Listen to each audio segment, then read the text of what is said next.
Hola, Cristian. Hola Germán, ¿cómo andás? ¿Qué decís? Bien, bien, bien. Acá, como el fondo, con tormenta de este lado.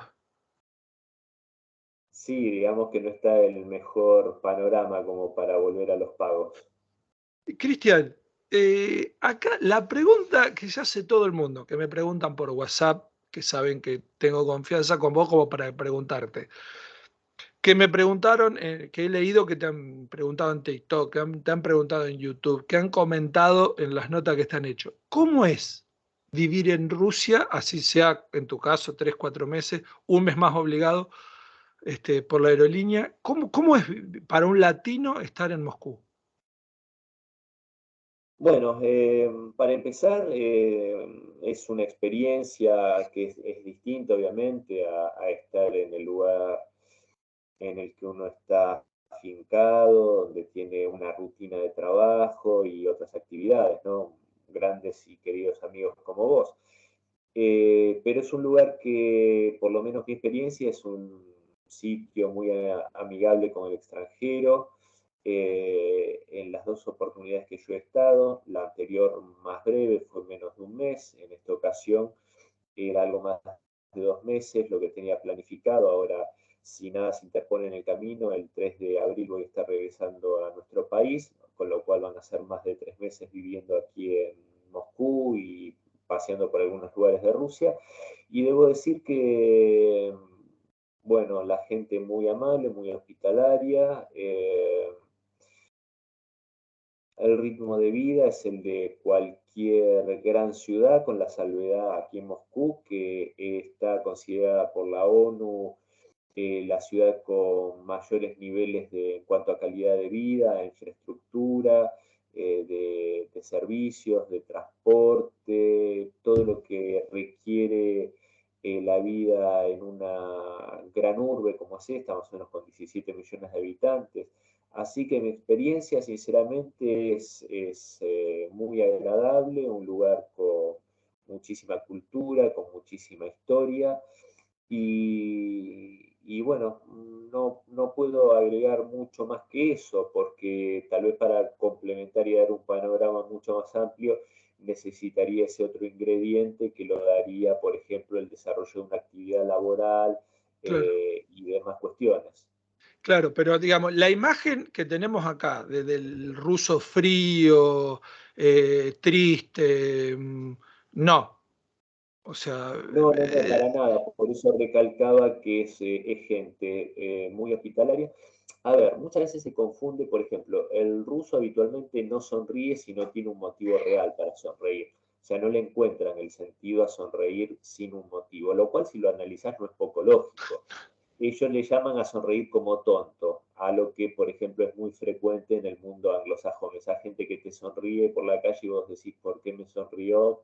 No lo sé, porque de repente cuando estás en un problema y necesitas ayuda, esa sonrisa se diluye ante la apatía o la falta de ayuda. Cosa que aquí generalmente si vos necesitas de la ayuda de alguien en la calle, esa misma gente que no te sonríe porque no te conoce va a estar ahí para darte una mano y preguntarte qué necesitas. claro, Entonces, eso tal vez puede generar la sensación de que es gente fría o distante.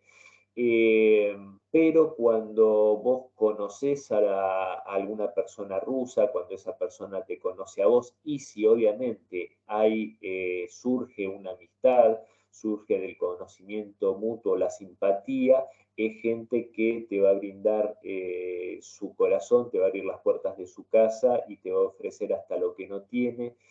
Y por ese mismo motivo también suelen sentirse muy defraudados cuando son justamente, se falla, ¿no? Un amigo te falla, algo que por ahí nosotros lo vemos de una forma, si bien los que creemos en la amistad, siempre que te defraude un amigo es doloroso, pero acá es como que es mucho más porque es muy auténtico. O sea, si un ruso no le caes bien, no te va a dar ni cinco de bolilla, ponerle la fiesta, o claro, sea, no claro, lo va claro. a disimular, no son hipócritas. Y si le caes bien, literalmente te pueden, vos decís en la casa, uy, qué lindo el cuadro ese que tenés, y te dicen, ¿te gusta? Y lo descuelgan y te lo quieren regalar. Sí, sí, Obviamente sí. una cuestión de educación significa decirle, no, no, me gusta, pero te agradezco, y no llevarte el cuadro de la casa, pero son capaces hasta de eso. Mirá.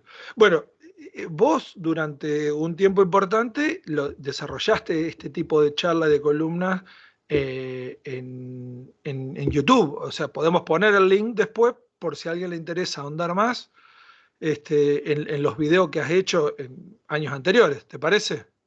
Sí, sí, sí, como no, sí, Porque porque creo que es interesante. yo hago trampa porque sé, ya conozco, pero por ahí para alguien que le interesa ponemos abajo el link y puede ver, inclusive este, algo que me llamó la atención, que después me di cuenta, es que vos estuviste en Crimea hace poquito. Claro, sí, sí, sí, estuve en Crimea, estuve unos días en Sebastopol, que es el principal puerto militar ruso en el Mar Negro, y estuve en la ciudad de Yalta, una ciudad bellísima, turística, Histórica, histórica también. Ahí se llegó al acuerdo que dio nacimiento a las Naciones Unidas y que más o claro. menos perfiló el futuro del planeta durante la Guerra Fría.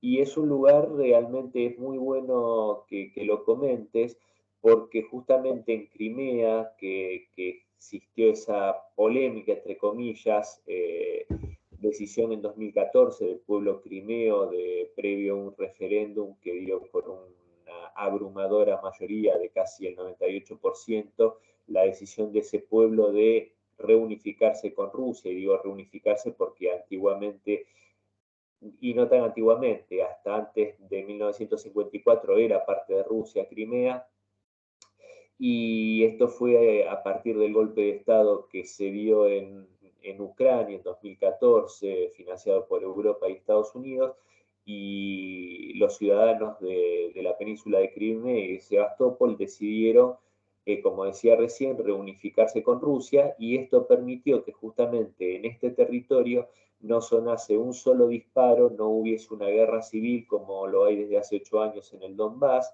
y la gente estuvo segura, estuvo a resguardo de los neonazis ucranianos, y hoy es un territorio donde se trabaja, donde se prospera y donde simplemente el interés de la gente de Crimea es trabajar por un futuro próspero y mejor para ellos y para Rusia. Yo vi los videos y vi fotos, obviamente, por una cuestión de confianza con vos, pero se puede dar fe de que no es una zona en la que se sienta una invasión o una apropiación.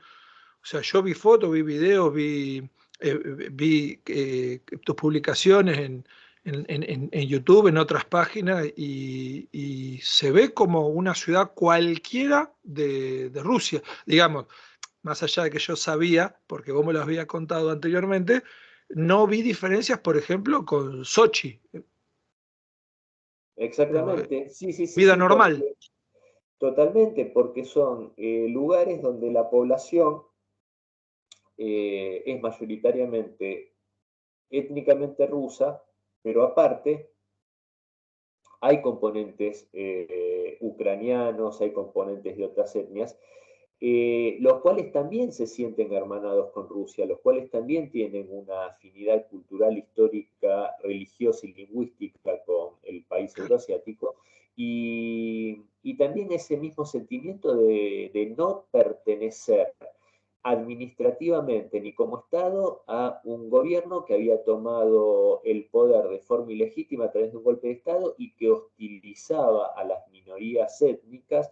que paradójicamente en Crimea son mayoría, rusoparlantes o húngaros o rumanos o gitanos, como si hace el régimen, hizo a partir de 2014 y sigue haciendo en la actualidad el régimen de Kiev. Y como justamente también decía, la gente del Donbass tiene el mismo sentimiento, lo que pasa es que discurrieron ambas realidades por carriles diferentes, y desgraciadamente a la gente del Donbass le tocó sufrir una guerra civil con características genocidas por parte el gobierno central de Ucrania, y eso derivó en estos entre 14 y 15 mil muertos al día de la fecha, Claro, y desde 2014.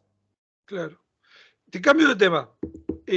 Para mí es rarísimo, pero bueno, ¿cómo se vive esto que de golpe verte en Telesur, en Telefe, que te llamen de un montón de radio para dar testimonio primero de tu conocimiento amplio, conocimiento de la época soviética, conocimiento empírico y fáctico de la Rusia actual, de la Federación Rusa actual? Pero digo, el Cristian La Mesa de hace 2 años, ¿cómo se ve? ¿Qué, voy a reformular.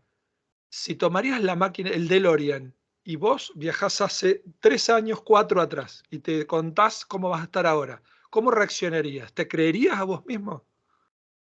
No, no, no, no, para nada. La verdad que no, no lo creería porque si bien estos temas, y vos lo sabés porque nos conocemos hace un tiempo bastante más largo y por eso haces la pregunta, eh, el- estos temas, el interés por la historia y por la política es algo que yo traigo conmigo desde la infancia, sin exagerar, pero tal vez siempre había quedado en la charla con amigos, el compartirlo con los amigos cercanos, que a su vez también justamente por eso somos amigos, y en tu caso es más que claro, ¿no? Porque compartimos un montón de intereses, de pasiones y de gustos por cosas que, como entre otras la política y la realidad mundial.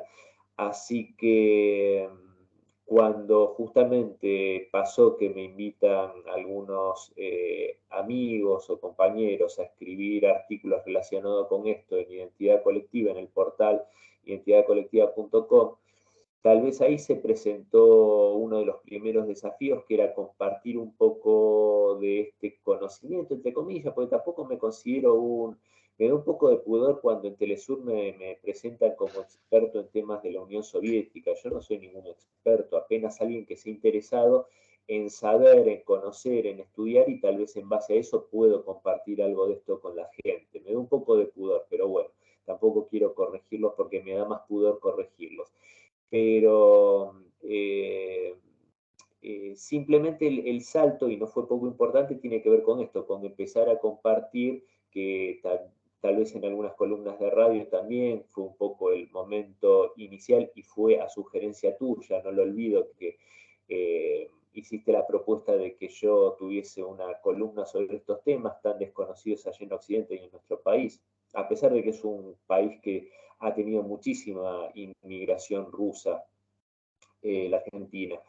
Pero creo que sin duda, dicho todo esto, fue un cambio de 180 grados en cuanto a lo que era mi vida profesional, que sigue discurriendo por el mismo terreno de la fotografía, que es mi trabajo rentado, pero sí me ha abierto estos caminos y esta situación azarosa de la operación militar rusa en Ucrania, a que diversos medios de nuestro país, y como vos mencionabas, Telesur de Venezuela, me consulten acerca de mi humilde mirada al respecto y de algunos análisis que puedo compartir, entre los cuales vos sabés que estuvo hace un año anticipar que esta situación que se está viviendo hoy era muy posible si seguían ocurriendo las cosas que estaban ocurriendo, y desgraciadamente no me equivoqué. Eh, Acá nada, aclarar. Yo fui uno de los que creían que estabas exagerando. Yo cuando te escuchaba hablar digo, creo que Cristian exagera un poco. Y creo que te lo dije un momento, digo, me parece que está exagerando un poco, no, no te aseguro que, y tenías razón. Así que bueno, si bien la crítica fue en privado, las disculpas son públicas. Porque me imagino que no debo ser el único que ha pensado que estabas exagerando. Y no, no estabas exagerando. Creo que desgraciadamente nadie pensó que estaba fundado, tal vez sí, porque yo, o sea, vos me conocés y sabes que mis análisis no son a la ligera, pero sí, yo creo que el 100% de las personas creyeron que estaba exagerando.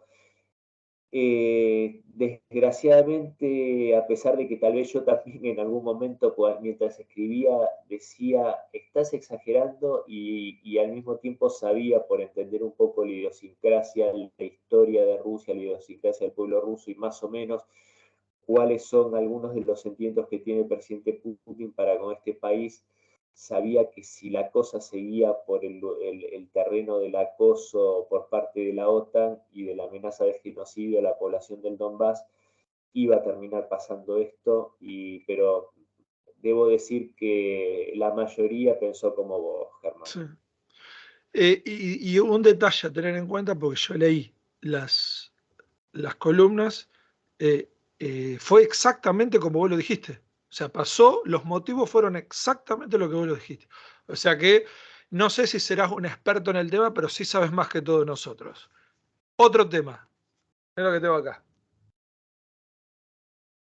A ver si se ve bien. Ahí está. A ver, ahí se me lo saca la pantalla tormentosa. Ahí. Tu libro, Cristian. Primero que te voy a decirte que está buenísimo. Lectura rápida, lo podés leer en muy poco tiempo, es muy agradable de leer, no se hace tedioso ningún capítulo ni ningún párrafo, eh, no tiene sobrecalificativos, eh, me encantó. El capítulo del año 39, y vos podés dar fe de que soy una persona que no va a sorprender ciertos temas como este, me sorprendió. La cantidad de datos que aportás es increíble. El capítulo año 40 me llamó mucho la atención, un tema que vos tocás y que no lo leí nunca en ningún libro, y te puedo asegurar, Cristian, que tengo muchos, que es la participación de empresas, la participación de los civiles en la guerra, sobre todo en el genocidio. Me pareció muy bueno y me llama la atención que nunca nadie haya tocado ese tema. Y el último capítulo, en especial, ya te voy a decir en qué parte. Esto es alerta de spoiler. La apoteosis del mal. A partir de la apoteosis del mal, se pone muy complicado seguir leyendo. Es, ¿cómo decirlo? Un golpe bajo. La verdad, los temas que tocas te llenan los ojos de lágrimas, se te pone muy complicado de leer, más allá de que habla sobre, en algunos casos, hechos de valentía, o sea, hechos dignos de una película, pero se pone muy difícil si querés vivir la historia, si querés no solo tomarlo como información, sino si querés vivir la historia, se pone realmente complicado de leer el libro.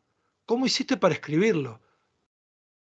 Bueno, primero gracias porque creo que después de escribir el libro entendí un poco o terminé de darle sentido a la frase esa que dice que uno tiene que tener un hijo, plantar un árbol y escribir un libro.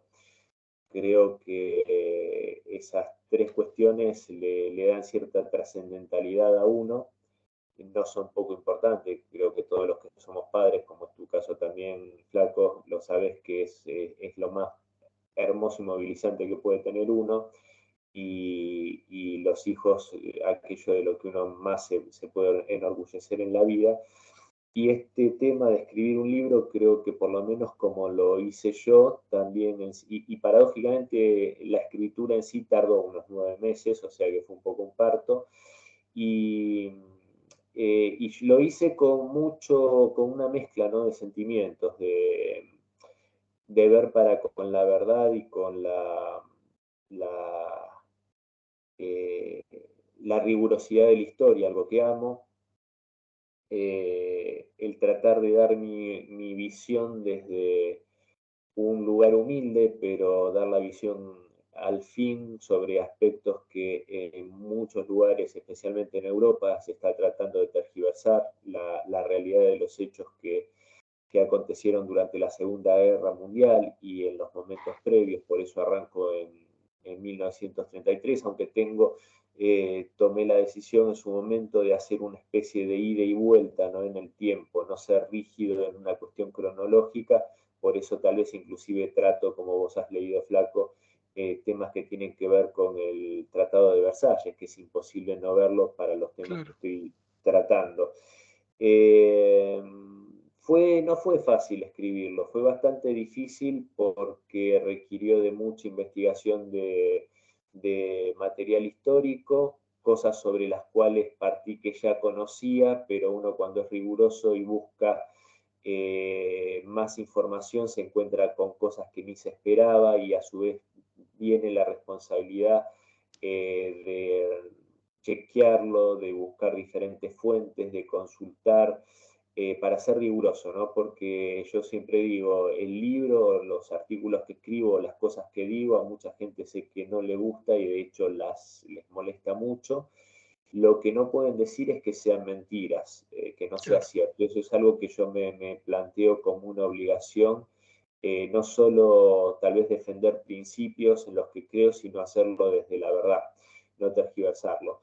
Entonces, bueno, fue muy trabajoso y entre cosas que sinceramente te digo, flaco, me lo encontré, no fue algo que yo supiese, la complicidad puntualmente del consorcio industrial IG Farben, que es lo que vos planteabas, más allá del capítulo de 1939, que hay que decir que fue un año bastante entretenido, Sí, por ser sarcástico, pero lo de IG Farben, si bien yo sabía que innumerables empresas se beneficiaron con la mano de obra esclava, ¿no? Durante el nazismo, lo de IG Farben fue ya pornográfico en ese sí. sentido, que ese consorcio estaba compuesto por empresas que existen en la actualidad y que en el libro las enumero y las nombro con todo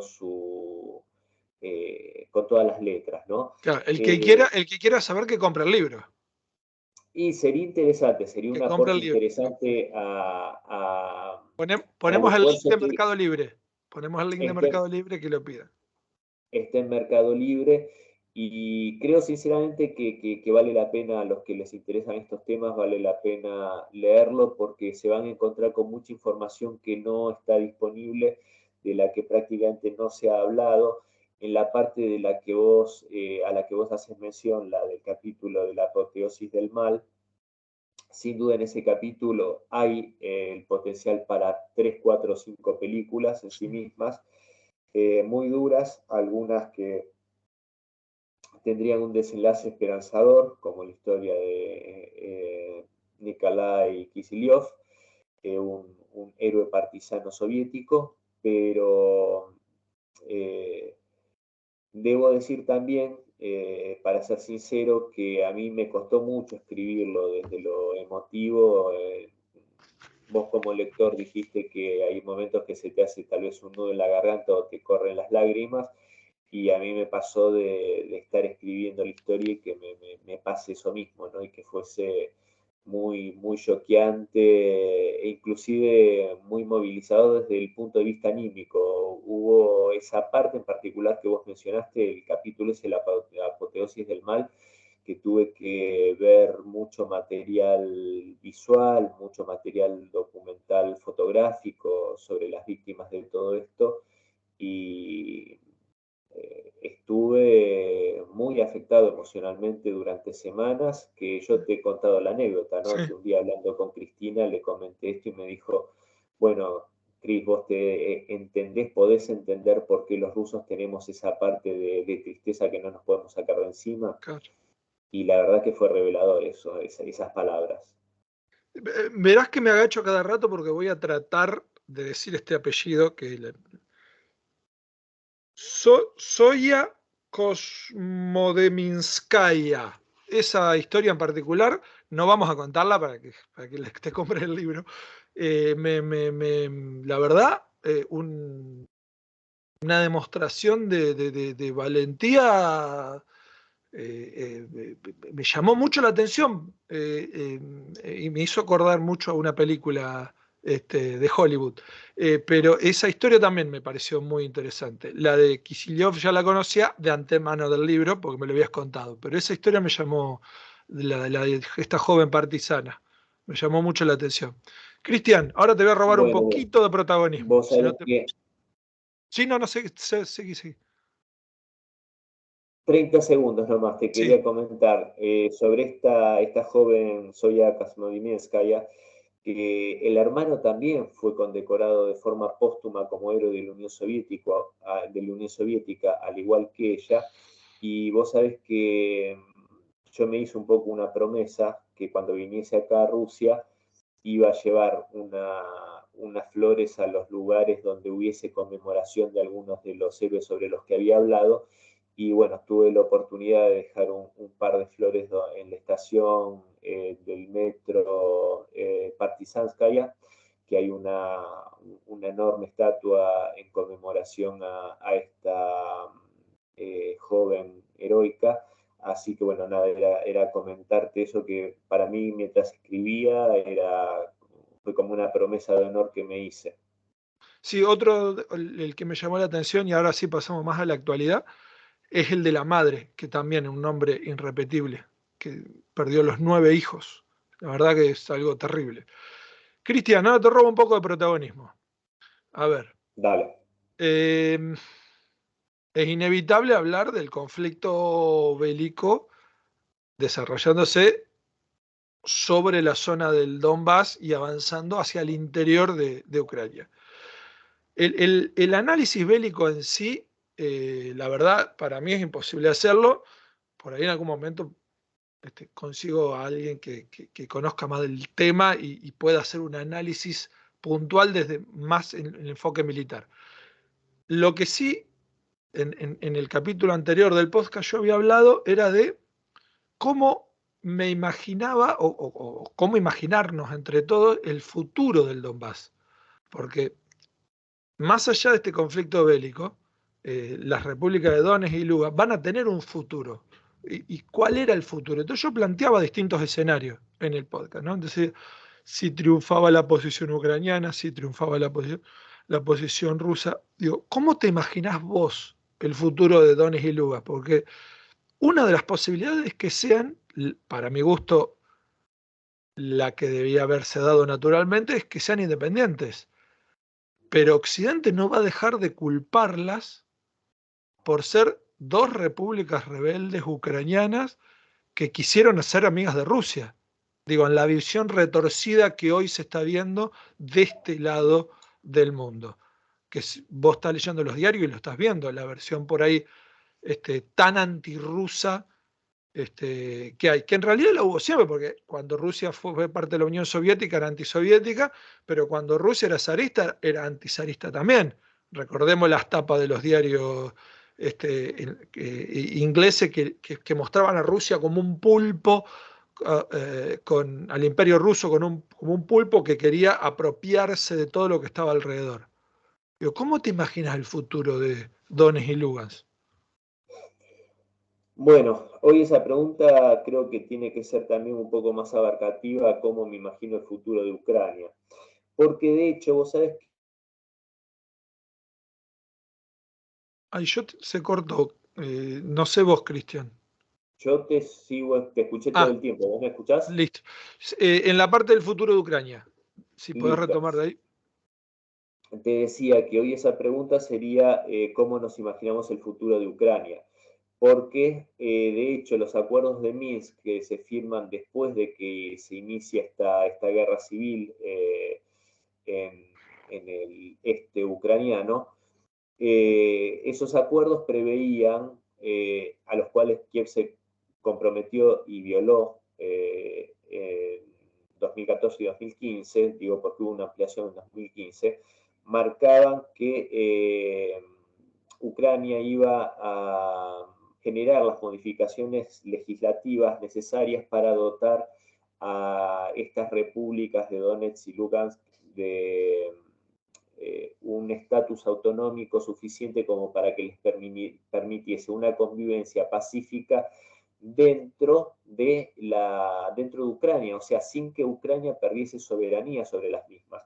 Y a nosotros nos puede parecer extraño entenderlo, porque no entendemos cómo es el funcionamiento de una federación realmente, ¿no? Para que ustedes se den una idea, Chechenia, que hoy está también ahí en el tapete con los efectivos militares chechenos que combaten obviamente dentro de la Federación Rusa, o sea, dentro de las Fuerzas Armadas de la Federación Rusa en Ucrania, es una república. O sea, Chechenia es la República de Chechenia dentro de la Federación Rusa. O sea que el hecho de las autoproclamadas, como se llamaban, repúblicas populares de Donetsk y Lugansk, no necesariamente implicaban que querían independizarse de Ucrania.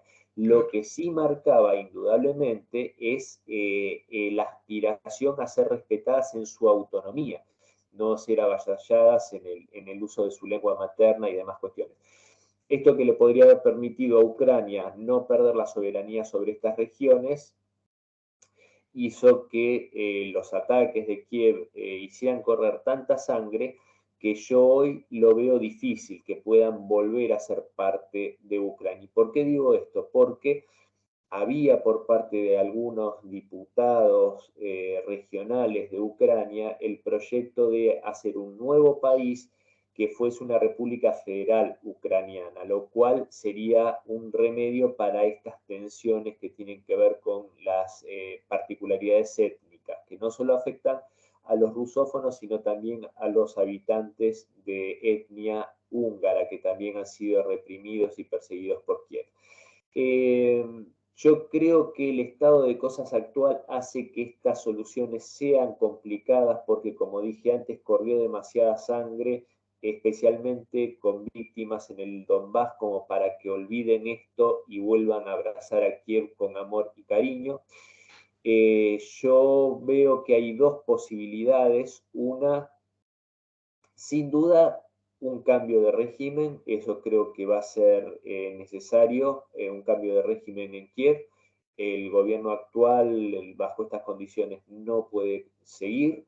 Esto sin juicio de valor, o sea, lo digo en función de lo que considero y leo como una realidad, como para intentar a que vuelva a ser un país más o menos viable, que era un estado fallido antes de la guerra y a partir de 2014 empezó a ser un estado fallido Ucrania. Entonces, retomando, que haya un cambio de régimen, tomar la normalidad, que se dejen al margen del Estado a los grupos neonazis que han aterrorizado al país desde hace 8 años y obviamente que se acepte de una vez por todas la reunificación de Crimea con Rusia y que se acepte también la independencia, ahora sí, como estados autónomos de Lugansk y Donetsk. Yo creo que también hay otra teoría, otro enfoque que me parece que tal vez termine siendo el más probable y es que delimitado por el río Dnieper, prácticamente hasta el sur, pero abarcando también toda la costa sur del país, ¿no? O sea, tomando del río Dnieper para el lado oriental de Ucrania y toda la franja sur del país, toda la parte del Mar Negro, que incluye a Odessa y todas estas partes. ¿Por qué marco estas regiones? Porque son las regiones que son más fuertemente identificadas con Rusia, con la cultura rusa, etc. Y que el resto del país permanezca como esta Ucrania que hemos conocido hasta el día de hoy, gobernada por este presidente Volodymyr Zelensky, que es ni más ni menos que un instrumento de Estados Unidos que para tomar cualquier decisión consulta a Washington y que obviamente en ese estatus va a permanecer como un país con pocas posibilidades de progreso, dado que la riqueza industrial del país esté en esta otra región de la que yo hablaba. Va a ser un estado con una debilidad militar que va a ser así porque Rusia no va a permitir que sea de otra manera para que no se vuelva a significar una amenaza para su seguridad y siendo obviamente un problema en ese caso para la Unión Europea, dado que va a estar en manos y obviamente desgraciadamente para la población étnicamente húngara de Transcarpatia, porque va a seguir en manos de estos grupos reaccionarios neonazis y va a terminar siendo un problema para la Unión Europea más que para Rusia. Claro. Dos o tres cositas cortitas y te libero. Si se da este segundo escenario, se unirían con la zona moldava rusoparlante también. Claro, O sea, tomaría sería un... contacto claro, a través de la parte sur que se extiende hasta Odessa, toda la franja costera del país, se uniría con Transnistria, que es Transnistria. esa franja entre Ucrania y Moldavia, que es justamente la República Moldava de Transnistria. Exactamente. Bien, ahora, justo me vino para la última pregunta que tenía en mente. Esto que vos marcás, que yo creo que, digamos, hay muchísimas chances que suceda. eh, y la primera respuesta creo que es la única forma de encontrar un avance.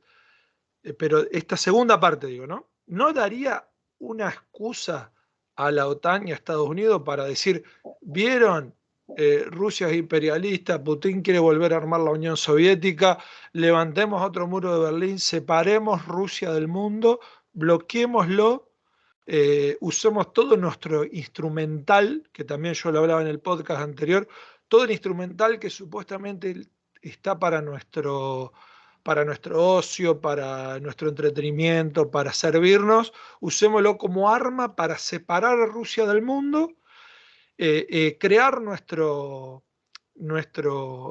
némesis, así sea ficticio, eh, hacer esta cosa que nosotros los argentinos entendemos que porque lo usaba la dictadura militar de la teoría del conflicto para justificar la seguridad y generar toda una tiranía de la seguridad en contra del demonio ruso hoy visto en Putin y generar una cuestión bipolar o algo parecido como cuando estaba la Unión Soviética y teníamos un muro en Berlín que nos servía para separarnos y decirnos que las rusas eran todas gordas y feas, como decía la canción de los redonditos de Ricota.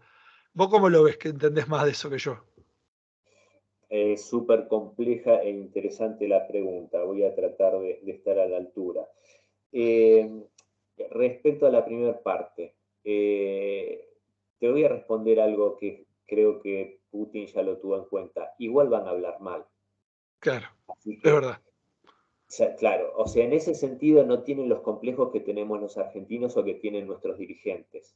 Igual van a hablar mal. Entonces, que hablen mal con motivos o que hablen mal y pese a ello yo voy a resguardar mi seguridad. Yo creo que el cálculo del presidente Putin ha sido ese. A mí me han consultado mucho acerca de la popularidad, si es cierto que acá hay marchas masivas pidiendo la renuncia o que esto, que el otro. Nada de eso ocurre. Los grupos que estaban descontentos porque Putin no había tomado una decisión como esta desde hace muchos años están a favor y respaldan la decisión, o sea que la popularidad y el apoyo de Putin en este momento a nivel interno está en más o menos un 80%. Creo que ese es el número que le importa a Putin. Creo que la simpatía o antipatía que pueden tener en el extranjero por su figura lo tiene sin cuidado.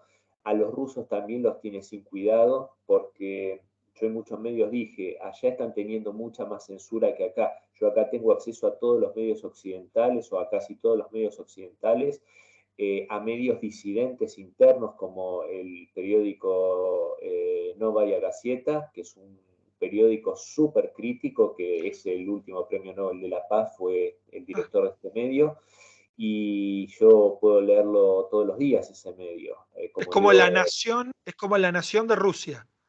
peor, Oh, peor, peor. Entonces, en ese sentido, yo creo que la opinión pública de Occidente le tiene muy sin cuidado, así que ese es un problema menor. Segundo,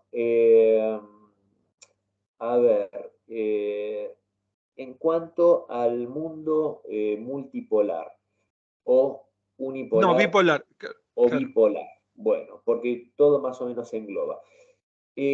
¿Cuál es la diferencia que teníamos en la época de la Guerra Fría? Que había un mundo occidental liderado por Estados Unidos y había un mundo, por decirlo de algún modo, de la órbita soviética liderado por la Unión Soviética. En este caso, hay analistas que dicen que se está planteando, a pesar de que el gran llamamiento de Putin en el año 2007 y que se hace realidad en los hechos hoy, era el llamado un mundo multipolar y a que se terminase la prepotencia otaniana y de Estados Unidos, que es paradójico que muchos progresistas en nuestro país estén justamente adhiriendo a todas las teorías finalmente que se llevan adelante en Occidente, ¿no? A este respecto. O sea, Perdón, parece que perdón que te corte. En sí, España ya, pues lo estuve leyendo en medios españoles, ya nació la expresión izquierda otaniana. sí, no me extraña, no me extraña. O sea, es una locura. Pero bueno, parece que ahí demuestran realmente quiénes financian a muchos de estos sectores, porque no hay que desconocer que la National Endowment for Democracy, esta organización, esta ONG norteamericana poderosísima que depende del Departamento de Estado, financia tanto organizaciones de derecha como de izquierda a nivel Claro, mundial. Ya un día vamos a hablar en tus dale. espacios sobre eso. Pero como para no estirarme más, flaco, la diferencia de hoy es que hoy Rusia está liderando, o más que liderando, está haciendo punta de lanza de lo que era desgraciadamente inevitable, que era un enfrentamiento por la fuerza que delimite esto. O sea, no se va. Estados Unidos hoy está dando una lucha de vida o muerte. Esto es algo que yo también vengo analizando hace tiempo y lo vengo diciendo. Yo veía con mucha, y sigo viendo al día de hoy, con mucho escepticismo una salida pacífica a esto. ¿Por qué? Porque para Estados Unidos también es una lucha de vida o muerte, según como lo entienden ellos. Porque ellos entienden que si se pierde la hegemonía y la prevalencia de ellos a nivel mundial, por sí solos tienden a languidecer y a desaparecer. Y lo que pretende Rusia y China en lo económico es un mundo con reglas claras e igualdad para todos que por sí mismo va a hacer que Estados Unidos termine muriendo. No hace falta que nadie lo ataque. Entonces, esto mismo hace que para ellos también sea una lucha de vida o muerte. ¿Y por qué digo también? Porque para Rusia y China también es una lucha de vida o muerte. Porque Rusia y China no van a aceptar este estado de cosas, ya lo dijeron, eh, simplemente por el hecho de que también son países que no están acostumbrados, como desgraciadamente los nuestros, a ser vasallos, no están acostumbrados a aceptar sin chistar las recetas y las recomendaciones o las órdenes que le mandan del norte. Entonces, como ellos no están acostumbrados y no van a aceptar eso, también es una lucha de vida o muerte. Es dejar de ser lo que son o o desaparecer. Claro, Entonces, en ese sentido, simplemente lo que ocurre es que Rusia tomó la decisión de ser punta de lanza. Si prevalece la posición de Rusia en este aspecto, vamos a tener un mundo más igualitario en el cual, entre otras cosas, como lo que ocurrió con lo del rublo y el gas hace pocas horas, el dólar va a dejar de ser el arma de destrucción masiva que es en manos de claro. Estados Unidos para todo el Sí, mundo y para todos. eso te iba a decir a modo de final, que cuando lo veas a Putin o a Putin, lo saludes de mi parte y le digas que qué bien que estuvo porque cómo usó la fuerza en su contra a favor. O sea, cómo se adaptó a las sanciones y terminaron las sanciones engrosando el patrimonio ruso. A ver, el caso emblemático que tanto se habló y que todo el mundo te pregunta y que hablan en el TikTok, que es McDonald's. McDonald's le regaló, McDonald's le regaló toda su estructura para tener ahora todas esas ganancias para el Estado ruso, entre otras empresas, porque había accionistas de empresas rusas que eran del exterior. Con las sanciones, el valor cayó y Rusia terminó de nacionalizar empresas a muy bajo precio. O sea que dio vuelta las sanciones en favor. Y lo del el movimiento del el pago en rublos es genial, porque ahora van a tener que comprar productos, van a tener que venderle productos a Rusia para poder hacerse de rublos, para poder pagar el gas. Exactamente. O van a tener que venir a Rusia a comprar rublos en el Banco Central y esos euros, porque ya dijeron que dólares no van a aceptar, van a quedar atesorados. Entonces, redondeando tu pregunta, y cerrándola. No va a ser un mundo bipolar, va a ser un mundo en el cual, si prevalece la posición de Rusia y de China, porque acá son aliados, va a ser un mundo multipolar donde simplemente haya una igualdad de derechos y de responsabilidades para todos los países sin ningún sheriff a nivel global. Si prevalece la posición de Estados Unidos, por eso acá los progres tendrían que pensar un poquito más antes de dar declaraciones. Si prevalece la posición de Estados Unidos, no es ni más ni menos que la vuelta a los 90 de la forma más descarnada que se pueda considerar. O sea, los 90 van a ser estado de bienestar para la humanidad, para que se entienda. Y cerrando, esto de pretender por parte de Estados Unidos decir que Rusia está aislado del mundo, que lo aislaron del mundo, el Ministerio de Relaciones Exteriores de China hizo un dibujo geopolítico muy interesante sobre qué es para Estados Unidos el mundo. Y en ese mapa figura Estados Unidos, Canadá, Europa, Sí, Australia, lo vi. Japón y nada más. Sí, sí, lo vi, Bueno, lo vi. con Rusia está más de la mitad de la población mundial, con Rusia está prácticamente el 40% del comercio mundial, está India, está Arabia Saudita que va a comerciar casi con toda seguridad petróleo en yuanes con China, lo cual va a terminar de destrozar al dólar, está Sudáfrica, está la India, están las principales o las economías más pujantes y más prometedoras y realmente creo que ese espíritu egocéntrico de Europa y de Estados Unidos es lo que va a terminar conduciéndolos al abismo. Está, Cristian, ahora serio. La última, cortita, y te dejo en paz. Así seguís haciendo tus cosas. Aparte, se está poniendo largo, no nos va a escuchar nadie. Si no. Eh, Cuando decimos que Rusia tiene una fuerza paramilitar nazi, vos que entendés mucho de este tema, de hecho, acabo de mostrar un libro que escribiste sobre este tema. Estamos hablando de nazis de verdad, no de la expresión que nosotros, por ejemplo, acá en la Argentina le decimos a alguien cuando tiene no sé, estamos discutiendo sobre algo y no acepta la opinión del otro, decimos, no seas nazi, o cuando alguien opina sobre mal de otra persona o discrimina a otra persona y le decimos, no seas nazi. No, estamos hablando de gente con Adolfo tatuado, o sea, nazis de verdad. ¿Es así o me equivoco? Flaco querido, cuando decimos que Ucrania eh, tiene neonazis, que tiene fuerzas paramilitares neonazis, cuando decimos que el régimen de Kiev, cuando yo digo Kiev es la capital de Ucrania, fomenta y que incorporó al Ministerio del Interior a estos grupos como fuerzas armadas, estamos diciendo que son grupos que entre sus emblemas, entre sus estandartes, tienen símbolos nazis. Decimos que son grupos que saludan con el brazo derecho extendido, con la simbología nazi.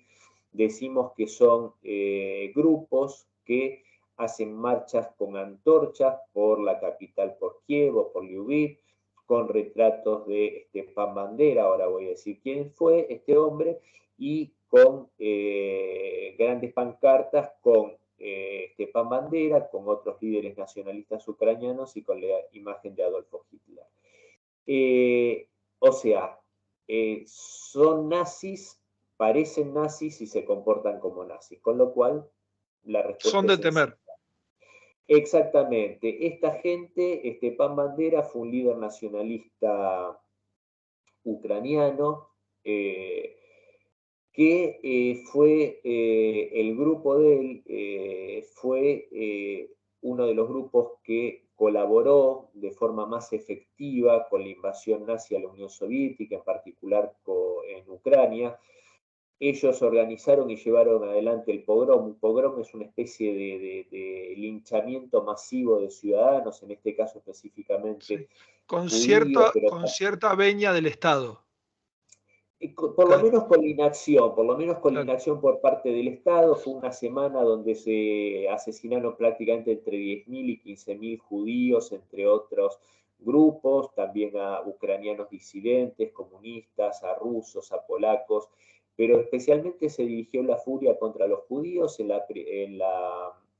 fines de junio, principios de julio de 1941, en la ciudad de Lviv, que es un poco el centro, es el corazón, es donde nació Stepan Bandera y es un poco el corazón del nacionalismo ucraniano. Y esta persona, bueno, fue colaborador de la Alemania nazi.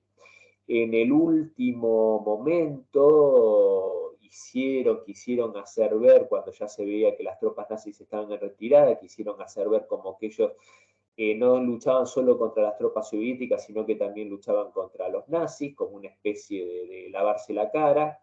En medio de eso generaron unas matanzas atroces de polacos. Es recordada la masacre de Bolín.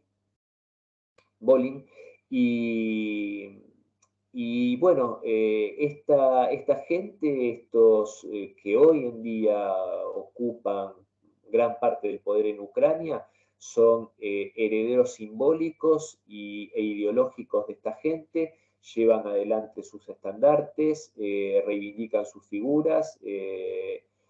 El expresidente Yushchenkov, que fue el que estuvo antes al que le hicieron el golpe de Estado Viktor Yanukovych, Yushchenkov lo declaró héroe de Ucrania, a Stepan Bandera, a este tipo que fue un delincuente lisa y llanamente.